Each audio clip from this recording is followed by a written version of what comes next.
Phone उठा राजू। ये Raju phone उठा।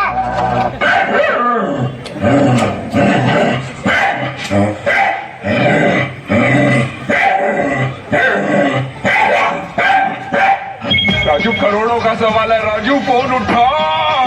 Hello hello. बिजली ऑफिस से बोल रहे हैं सर? जी हाँ, बोल रहे हैं। प्रणाम सर। बोलिए। बोले सर 5 मिनट के लिए बिजली काट दीजिए ना। क्यों? अरे सर काट दीजिए 5 मिनट के लिए। अरे भाई क्यों काट दें, बताइएगा तब ना। अरे सर काट दीजिए। आप तो वही तो पूछ रहे हैं, क्यों काट दें? सर माल से मिलना है सर, बहुत दिन हो गया है। अरे क्या बात कर रहे हैं सर प्लीज 5 मिनट के लिए आप काट दीजिए ना, थोड़ा चुम्मा चाटी करके निकल जाएंगे। क्या बोल रहे हैं महाराज, इसके लिए लाइन काटना होगा? सर उसके घर में घुसेंगे तो लाइट बढ़ रहा है उसके द्वार पर, काट दीजिएगा ना तो हम घुस जाएंगे अंदर, फिर 5 मिनट हम निकल जाएंगे, फिर दे दीजिएगा।